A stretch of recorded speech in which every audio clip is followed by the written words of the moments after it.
महाराष्ट्रामधल्या अतिवृष्टीग्रस्त शेतकऱ्यांना मदत करण्यासाठी अजिबात उशीर करणार नाही असं आश्वासन अमित शहांनी दिलंय। महाराष्ट्र सरकारनं सविस्तर प्रस्ताव पाठवावा असंही शाह म्हणाले। यावर आराखडा तयार करण्याचं काम सुरू असल्याचं फडणवीस म्हणाले। केंद्र सरकार शेतकऱ्यांच्या पाठीशी असल्याचं शिंदेंनी म्हटलंय। तसंच केंद्राकडून लवकरात लवकर मदत मिळणार असल्याचं अजित पवारांनी म्हटलंय। महाराष्ट्रातल्या अतिवृष्टीग्रस्त शेतकऱ्यांना मदत देण्यासाठी अजिबात उशीर करणार नाही असं आश्वासन अमित शहा यांनी दिलंय। महाराष्ट्र सरकारनं सविस्तर अहवाल पाठवल्यावर तात्काळ मदत करणार असल्याचंही ते म्हणाले। अहिल्यानगर जिल्ह्यातल्या प्रवरानगरमध्ये विठ्ठलराव विखे पाटलांच्या पुतळ्याचं अनावरण अमित शहा यांच्या हस्ते झालं। या कार्यक्रमात अमित शहा यांनी हे आश्वासन दिलं। कार्यक्रमाच्या सुरुवातीला अजित पवार, एकनाथ शिंदे आणि देवेंद्र फडणवीस यांनी शेतकऱ्यांना मदत देण्याची मागणी केली। या मागणीवर अमित शहा यांनी तात्काळ सकारात्मक प्रतिसाद दिला। काळजी करू नका, आमचं सरकार हे शेतकऱ्याच्या पाठीशी उभा आहे। कालच अजितदादा, मी आणि आमचे एकनाथराव शिंदेजी आम्ही सगळे बसलो आणि शेतकऱ्याला जास्तीत जास्त मदत काय करता येईल या संदर्भातला आराखडा तयार करणं सुरू केलाय। आमच्या पाठीशी अमितभाई शहा आहेत। त्यांनी सांगितलं काळजी करू नका, काय लागलं ते केंद्र सरकारच्या माध्यमातून देऊ। कभी भी जब भी पूर परिस्थिति होती है, बाढ़ आती है, महाराष्ट्र पे संकट आता है या कोई भी राज्य पे संकट आता है तो आप पूरी ताकत से साथ में खड़े होते हैं।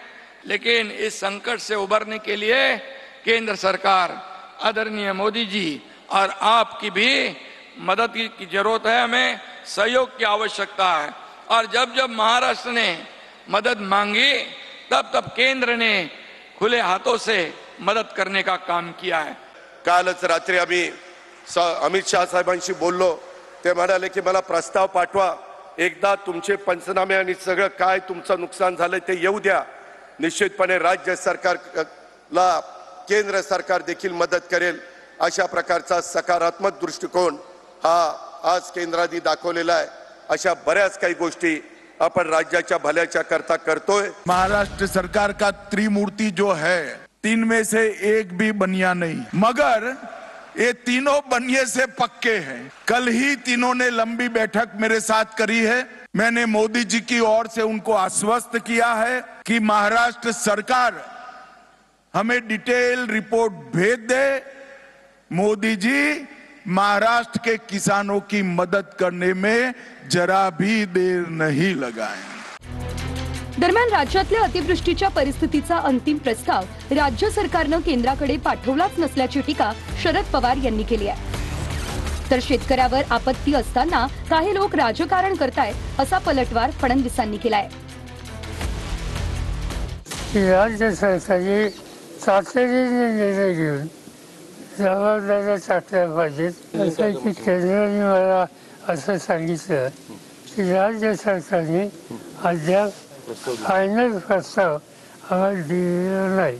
माझा आग्रह राहील की राज्य सरकारने अगदी आज उद्या 2 दिवसात तो प्रस्ताव द्यावा। मुख्यमंत्र्यांनी संबंधितांशी बोलावं आणि केंद्राची मदत ही लवकरात लवकर मिळून त्याचं वाटप सुरू करा। आणि जे लोक आमच्यावर टीका करतायत त्यांनाही सांगतो, एकदा आरशात बघून घ्या, एकदा आरशात बघा। तुम्ही असताना काय तुम्ही केलाय हे तुम्ही एकदा आरशात बघा, त्याच्यानंतर आमच्यावर टीका करा। पण कोणी किती टीका केली तरी आम्ही परवा करणारे लोक नाही आहोत, कारण आम्हाला या ठिकाणी खुर्च्या तोडण्याकरता लोकांनी पाठवलेलं नाही, शेतकऱ्याची सेवा करण्याकरता पाठवलंय।